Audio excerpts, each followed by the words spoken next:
चलिए तो आज के ऑनलाइन लाइव क्लास में आप लोगों का स्वागत है। जैसा कि आप लोग को मालूम ही है कि हमने पिछले क्लास में 10th इकोनॉमिक्स के इकाई 6 का अधिकांश पॉइंट पढ़ा। आज का पॉइंट होगा आपका प्रमुख स्मरणीय तत्व।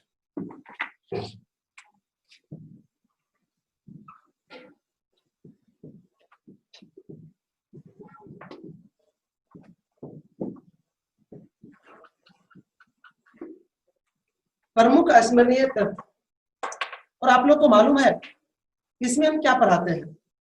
इसमें चैप्टर के जो प्रमुख ऑब्जेक्टिव होता है उसको लिखाते हैं। तो इस चैप्टर में भी जो प्रमुख ऑब्जेक्टिव है उसको हम लिखाने जा रहे हैं। 1 नंबर में आप लोग लिखिए, वैश्वीकरण की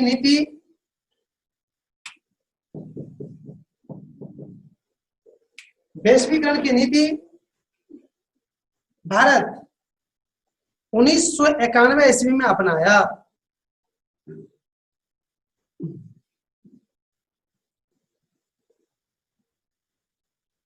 वैश्वीकरण की नीति भारत 1991 ईस्वी में अपनाया।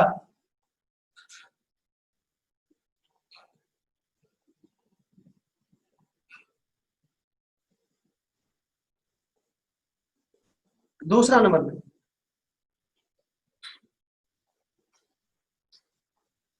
WTO का मुख्यालय जेनेवा में है। तीसरा, पार्ले समूह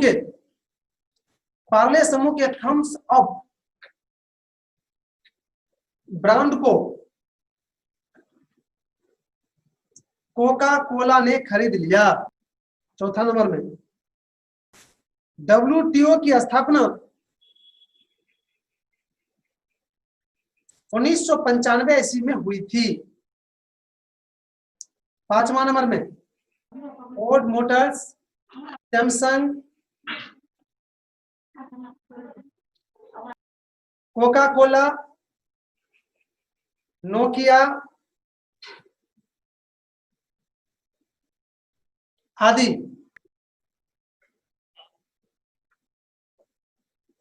बहुराष्ट्रीय कंपनी है।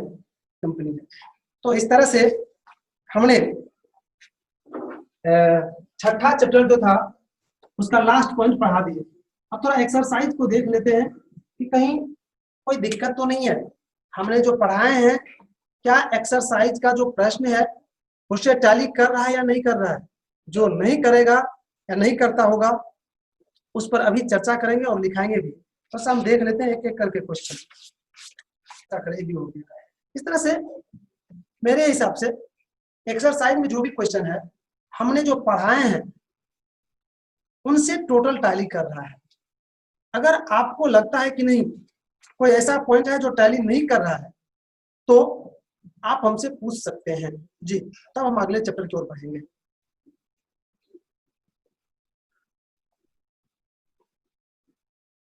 अगर बुक है और देख लिए हैं और किसी तरह का उसमें प्रॉब्लम एक्सरसाइज में आपको है तो आप अभी स्पष्ट रूप से क्लियर कर लीजिए। उसे कभी भी बता सकते हैं हम, लेकिन अभी एक सुनहरा अवसर है, बताने में मन लगेगा क्योंकि चैप्टर का लास्ट होता है तो टाइम भी दिया जाता है कि आप पूछ सकते हैं जी।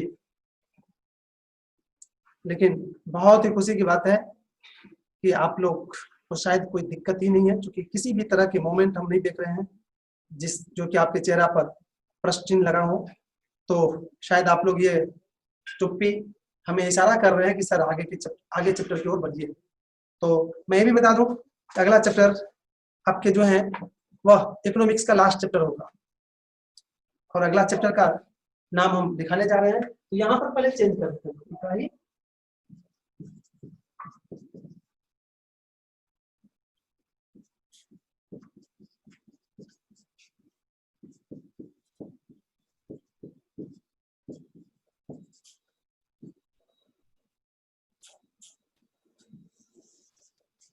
ये है चैप्टर का नाम मेरे भाई।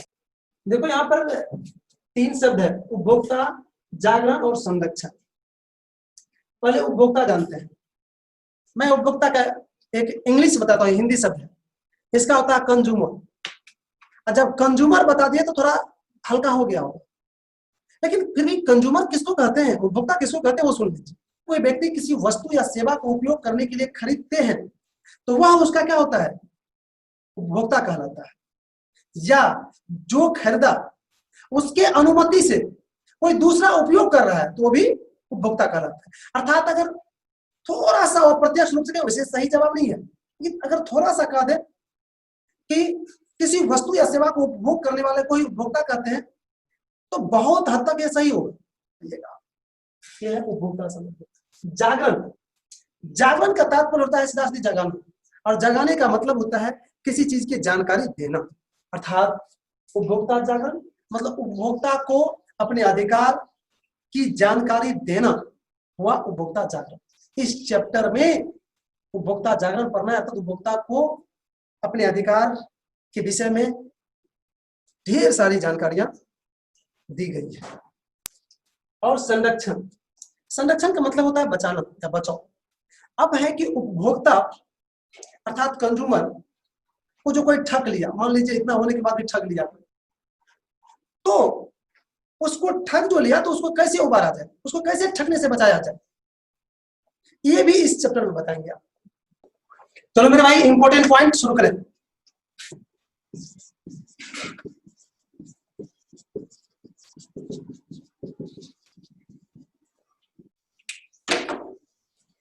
एक नंबर में लिखिए उपभोक्ता का परिभाषा परिचय।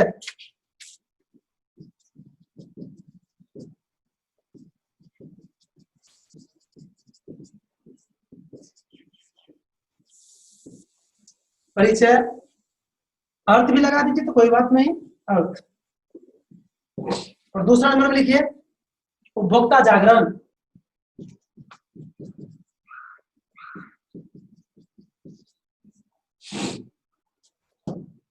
और तीसरा नंबर में लिखिए उपभोक्ता जागरूकता हेतु आकर्षक नारे।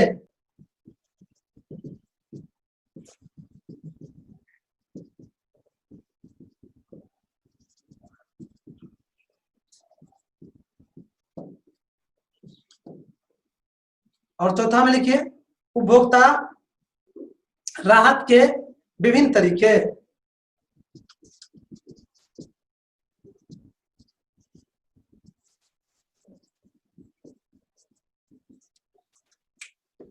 और पांचवा नंबर में लिखिए उपभोक्ता शोषण के मुख्य कारक।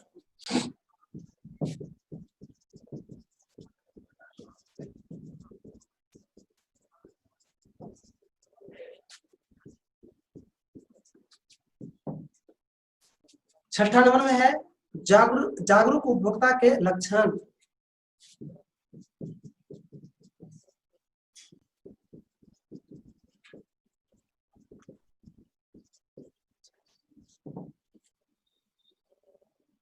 और सातवां नंबर में है उपभोक्ता संरक्षण अधिनियम 1986।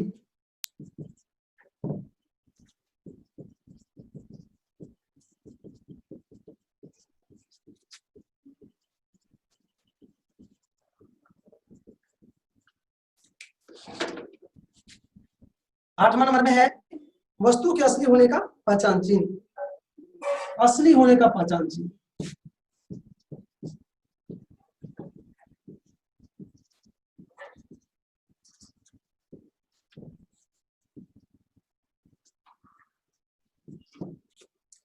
नौ नंबर में लिखिए उपभोक्ता के अधिकार।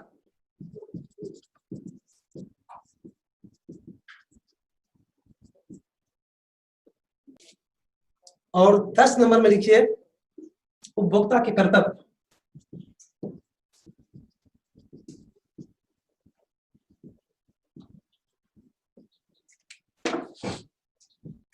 और 11 नंबर में लिखिए उपभोक्ता संरक्षण हेतु सरकार द्वारा गठित न्यायिक प्रणाली।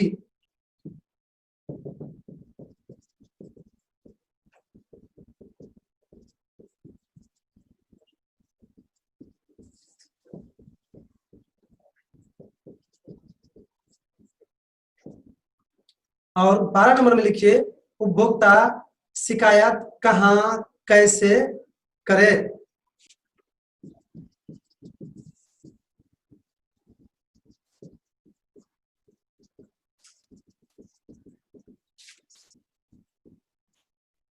करें। 13 नंबर में लिखिए आर्थिक शोषण एवं उसका निराकरण।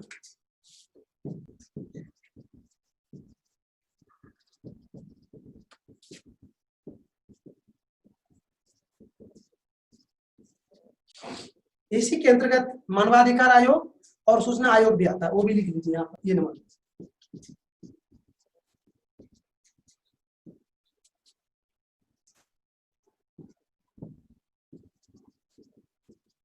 और बी में लिखिए सूचना के अधिकार आयोग।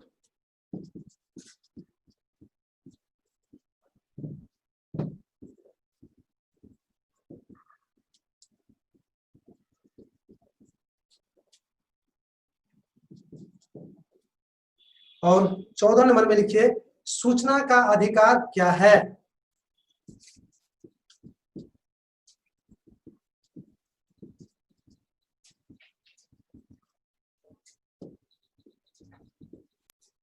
और 15 नंबर में लिखिए वही जो सब जानते हैं, प्रमुख अस्मरणीय तथ्य।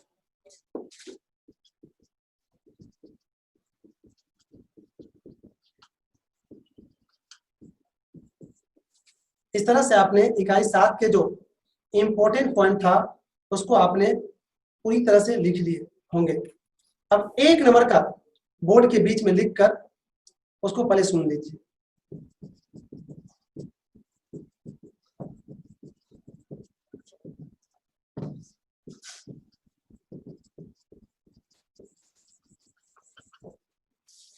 मैंने इस पर अभी अभी काफी चर्चा किए थे कि उपभोक्ता किसे कहते हैं। मैंने कहा था कि किसी वस्तु या सेवा को उपयोग के लिए खरीदने वाला या खरीदार की अनुमति से कोई जब उपयोग करता है तो वह उपभोक्ता कहलाते हैं।